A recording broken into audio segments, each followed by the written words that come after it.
ఆనందంగా సిరి సంపదలతో తొలుతూగుతోందట.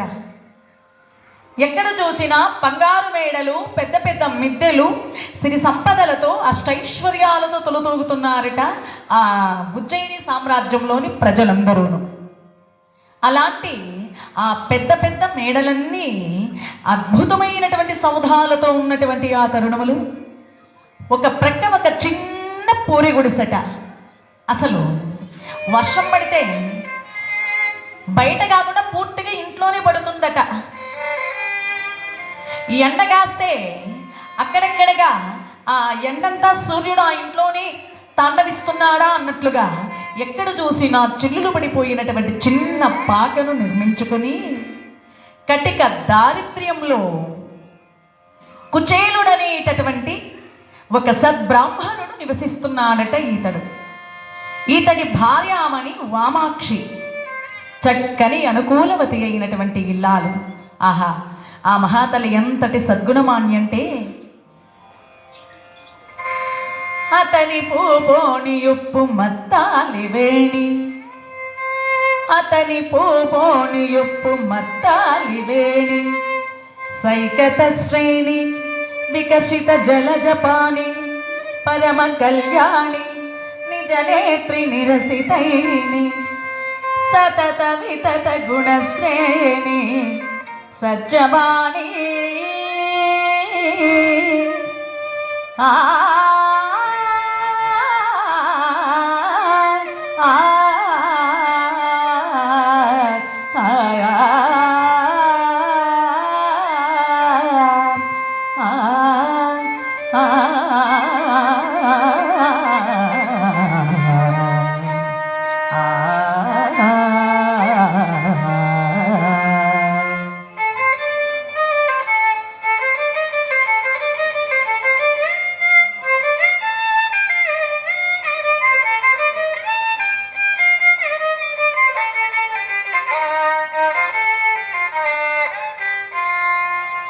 అతని పూపోణియుప్పు మత్తాలివేణి, చక్కని గుణవతి, సౌందర్య రాశి, అనుకూలవతి అయినటువంటి లాలు, పతి మాటలకు ఎదురాడదు, పరుల మోములను చూడదు. భర్త కన్నా ముందుగా నిద్రలేచి స్నానాధికములు ముగించుకొని నిత్యం ఆ కృష్ణ ధ్యానంలో ఉన్నటువంటి ఆ భర్తకు సపర్యలు చేస్తోందట. ఎంతటి దారిద్ర్యంలో ఉన్నారంటే 27 బిడ్డలు కలిగి ఉన్నారట ఆ దంపతులకు. ఒకరు ఇద్దరు కాదండి, 27 మంది బిడ్డలు సంతానమట. ఆహా, బిడ్డలు కావాలి ముర్రో అన్న వాళ్ళకు భగవంతుడు బిడ్డల్ని ఇవ్వడు. దేవుడా నాకెందుకు ఈ బిడ్డలు అన్న వాళ్ళకు గంపడి బిడ్డలు ఇచ్చేస్తాడు. ఇలాగే కుచేలుడు వంటి ఒక కటిక దారిద్ర్యంలో ఉన్న వ్యక్తికి పెళ్ళయిందట. కటిక దారిద్ర్యంలో ఉన్నాడు. పెళ్ళైన మొదటి సంవత్సరం తిరగకుండానే కొడుకు పుట్టాడు. 2 ఏళ్లకు 2, 3 ఏళ్లకు 3, 4 ఏళ్లకు 4, 7 ఏళ్ళు అయ్యేసరికి 7 బిడ్డలు గనేసిందట ఆ తల్లి. భార్య చూసిందట, ఏమండి మనకే తినటానికి తిండి లేదంటే ఇలా సంవత్సరానికి ఒకరు ఎట్లా వీళ్ళను పెంచేది, ఏది మార్గం అనిందట. ఇప్పుడైతే ఫ్యామిలీ ప్లానింగ్లు ఆపరేషన్లు ఉన్నాయి కానీ పూర్వం ఇవేం లేవు. కాబట్టి భర్త ఒక ఆలోచన చేసి అన్నాడు, దేవి నేను సంవత్సరం కాలం కాశీకి వెళ్ళొస్తాను, ఈ రకంగా సంవత్సరం రోజులు బిడ్డలు లేకుండా 1 సంవత్సరమైన గడిపేయచ్చున్నాడు భర్త. ఇదేదో బాగుందండి అని మూటాముళ్ళు సర్ది భర్తను కాశీకి సాగనంపించిందట ఈ భార్య. ఈయన కాశీకి వెళ్ళొచ్చేసరికి సంవత్సరం అయ్యిందట. భర్త భార్యను చూసన్నాడు, ఏమే నేను కాశీకి వెళ్ళబట్టి 8 ఏళ్ళైనా 7 బిడ్డల్ని మా ఇంట్లో చక్కగా కన్నాము, నేను అదే ఇంట్లో ఉండుంటేనా 8 ఏళ్లకు 8 మంది బిడ్డల్ని కనుండేవాళ్ళం, ఎట్లా ఉంది నా ఉపాయం అన్నాడట. భలే తెలివండి అని భార్య భర్తను మెచ్చుకుందట. యథావిధిగా 9వ సంవత్సరం మళ్ళీ గర్భవతి అయింది ఈమె. ఇది 9వసారి మళ్ళీ గర్భవతి అయ్యి ఏకకాలములో ఒకేసారి ఒకే కనుపులో 2 గనేసిందట. ఆ సంవత్సరం ఈ సంవత్సరం మళ్ళీ 9 ఏళ్లకు 9 బిడ్డలు. అట్లా బాబోయ్ మాకి బిడ్డలే వద్దు స్వామి అన్న వాళ్ళ కంపడి బిడ్డలు ఇచ్చేస్తాడు. అసలు ఎందుకు పనికి మాలినోడు, తాగుబోతూ తిరుగుబోతూ కుటుంబ బాధ్యతలు లేని వాడికి వద్దంటే బిడ్డల్ని ఇచ్చేస్తాడు భగవంతుడు. స్వామి ఒక బిడ్డనైనా ఇవ్వు స్వామి అని పిలిచి ప్రార్థించిన వాళ్ళకు బిడ్డల్ని ఇవ్వడు మరి భగవంతుడు. కారణం ఏంటంటే రుణానుబంధేన పశుపత్ని సుతాలయ అని అన్నారు. రుణానుబంధం ఉంటేనే పశువులైనా మన ఇంట్లో మెలుగుతాయట. రుణముంటేనే భార్య భర్తలు అవుతారట. రుణముంటే ఇల్లు వాకిలి వస్తుందట. రుణముంటేనే చివరికి బిడ్డలైనా సరే ప్రాప్తిస్తారట. రుణానుబంధం లేకపోతే ఏ బంధాలు ఉండవండి మనిషికి. ఆ కారణం చేత కటిక దారిద్ర్యంలో ఉన్న అధికమైన సంతానము కటిక దారిద్ర్యంతో విలవిల్లాడిపోతున్నాడండి కుచేలుడు. తినడానికి తిండి లేదు, కడుపులు డొక్కలకు గరుచుకున్నాయి. చిక్కిపోయిన శరీరాలతో కనీసం అన్నపు కవనానికి మౌనవాచున ఆ బిడ్డలు ఆ తల్లి చుట్టూ చేరి బోరును ఏడుస్తూ అంటున్నారమ్మా, ఆకలి బాధ తీర్చు తల్లి, ఈ ఆకలి బాధను భరించలేకుండా ఉన్నామమ్మా. అమ్మా ఆకలి బాధకు తాళలేమమ్మా. అమ్మా ఆకలి బాధకు తాళలేమమ్మా. అమ్మా ఆకలి ఆకలి ఆకలి.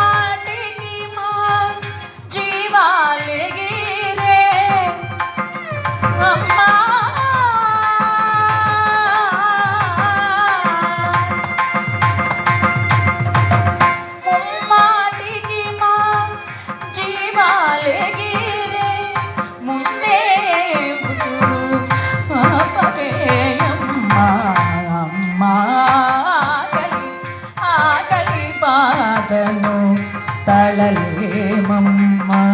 అమ్మా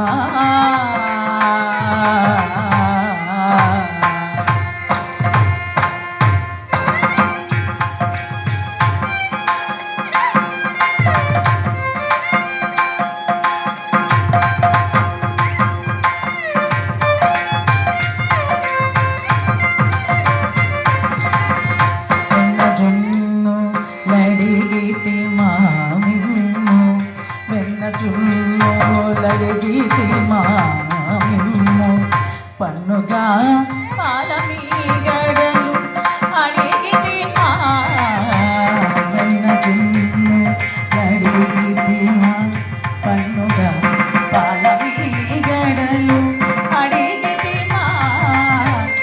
అన్న కవనమే ఉసురాపవే. అమ్మా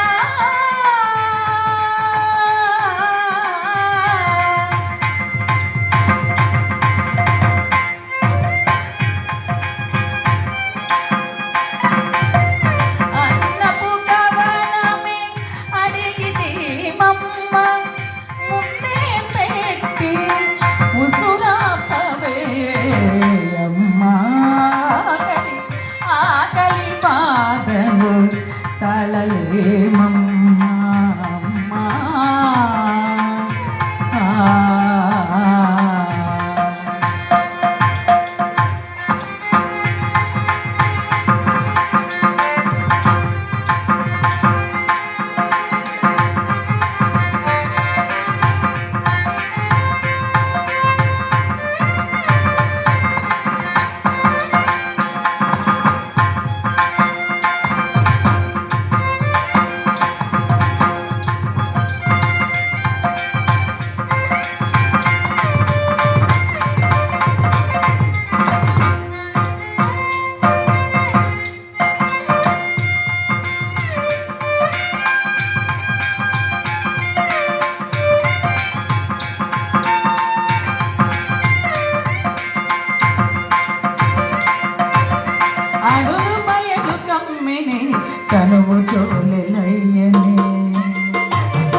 ఆకలి బాధను తాళలేమమ్మా అమ్మా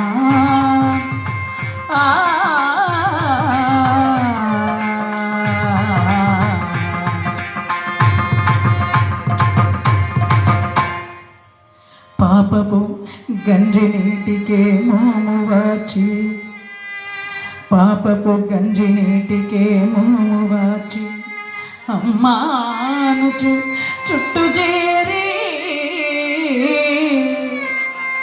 అన్నపు కవనము పెట్టవే ఓయమ్మా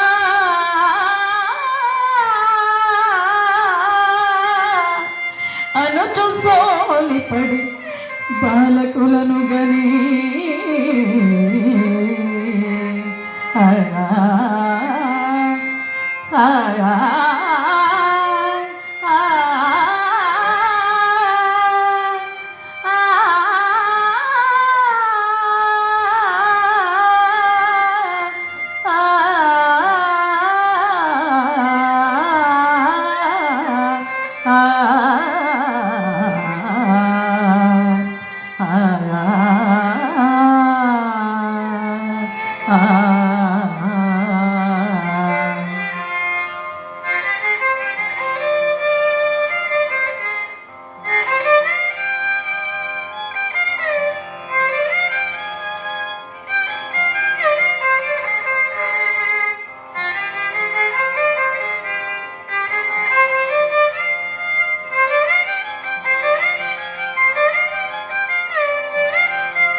పాపపు గంజి నీటికి మోము వాచి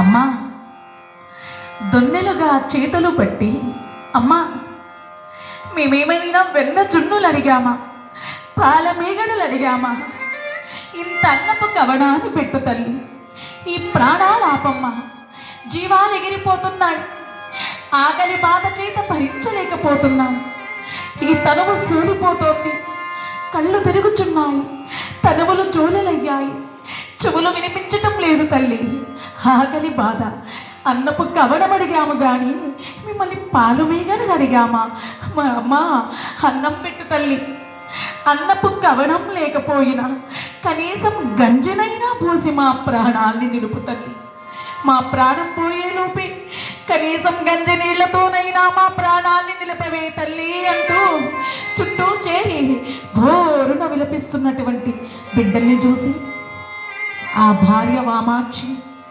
కన్నీటి తరంగాలై భోరున ఏడుస్తోందట. కనీసం బిడ్డల ఆకలి తీర్చలేనటువంటి ఈ బ్రతుకు దేనికి, బిడ్డల ఆకలి తీర్చలేనటువంటి ఈ తనువులు దేనికి అంటూ నిమ్మకు నీరెత్తినట్లుగా సర్వము కృష్ణ ధ్యానంలో మునిగి ఉన్నాడట. ఏ బాధ్యత లేకుండా భర్త. అటువంటి భర్త దగ్గర తన కన్నీరు కనబడక గబగబా బయట జరుగుతూ కన్నీటిని తుడుచుకుంటూ ఆ కన్నీటిని దాచుకుని మోము మీద చిరునవ్వు చెక్కు చెదరక ఆ తల్లి భర్త దగ్గరికి వచ్చిందట.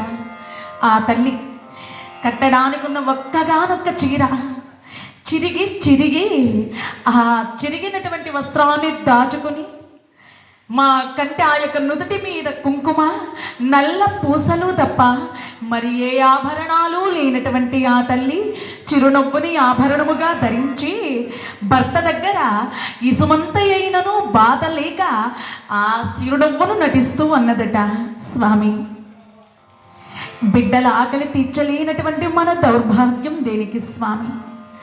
బిడ్డల ఆకలితో సోలిపోతున్నారు, సొమ్మసిల్లిపోతున్నారు, కళ్ళు తిరిగి పడిపోతున్నారు. ఏదో ఒకటి ఉపాయం ఆలోచించండి అని భర్త దగ్గరికి వచ్చి మొరపెట్టగా ఇదేది పట్టనట్లుగా నిత్యం శ్రీకృష్ణ పరంధాముడి ధ్యానంలో నిమగ్నుడై ఉన్నాడట భక్త కుచేరుడు. ఆ సర్వదా ఆర్తత్రాణ పరాయణుడైనటువంటి ఆ స్వామివారిని ఇలా ప్రార్థిస్తున్నాడు.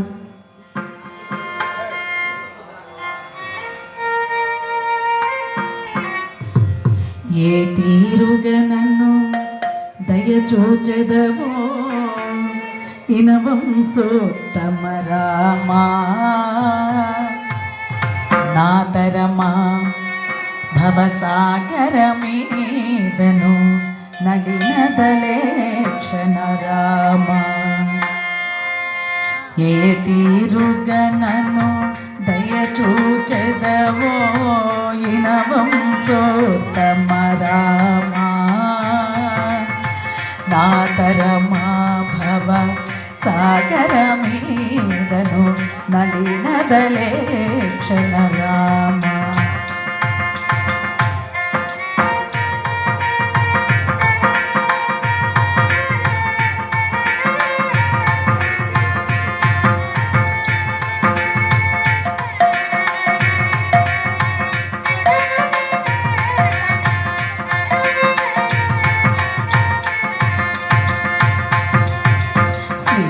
రఘునందన సీతారమణ శ్రీతజన పోషక రామా శ్రీ రఘునందన సీతారమణ శ్రీతజన పోషక రామా దారిద్ర్యము భయహారము సేయవై దైవసికామణి రామా దారిద్ర్యము భయహారము సేయవై దైవసికామణి రామా ఏ తీరుగనను దయచూచెదవో ఇనవంశోత్తమ రామా నాతరమా భవసాగరమీదను నడినదలేక్షణ రామా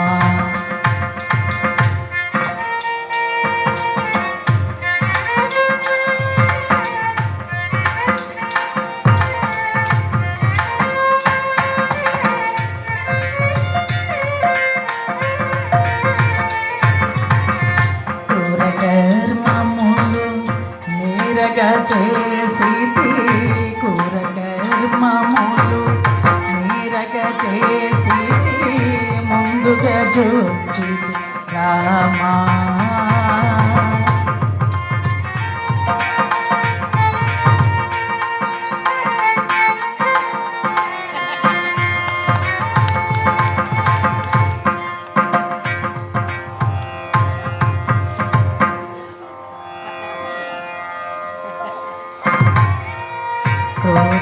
క్రూరకర్మములు ముందుగా జోచితి నేరములంచకు రామా దారిద్ర్యము భయహారము సేయవే దైవసికామణి రామా దారిద్ర్యము భయహారము సేయవే దైవసికామణి రామా తీరుగనను దయచూచెదవో ఇనవంశోత్తమ రామా నాతరమా భవసాగరమీదను నడినదలేక్షణ రామా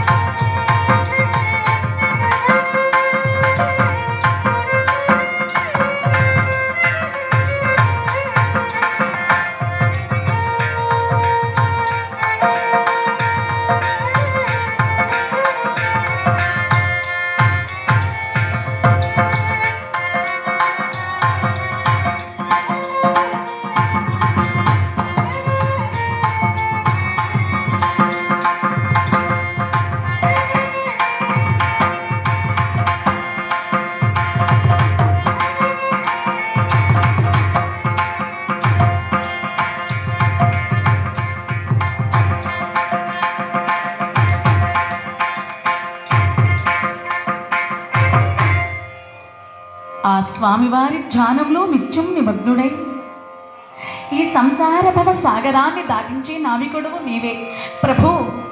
నిన్నే అనవరతము నిరతము నిన్నే ప్రార్థించుచున్నాను. ఈ సంసార సాగరము నుంచి నన్ను దాటించేటటువంటి నావికుడువు నీవే అని ఆ స్వామివారిని అలా నిత్యము ధ్యానంలో మునిగి ఉన్నాడు. చదువుకునే సమయంలో శ్రీకృష్ణుడు, బలరాముడు, కుచేలుడు, ఈతడు సుబాల, సుధాముడు ఈతడి నామధేయం. అయితే నిత్యం దారిద్ర్యంలో చిరిగిపోయిన వస్త్రాలతో ఉన్నటువంటి కారణం చేత ఈతన్ని కుచేలుడు అని అన్నారు. సుధాముడైనటువంటి ఈతన్ని కాటిక దారిద్ర్యంలో చిరిగిపోయిన వస్త్రాలతో ఉన్న కారణం చేత కుచేలుడయ్యాడండి. చిన్నతనములో సాందీపముని ఆశ్రమం ఉజ్జయిని పట్టణములో ఉన్నది. అటువంటి సాందీపుని వద్ద 16 సంవత్సరాలు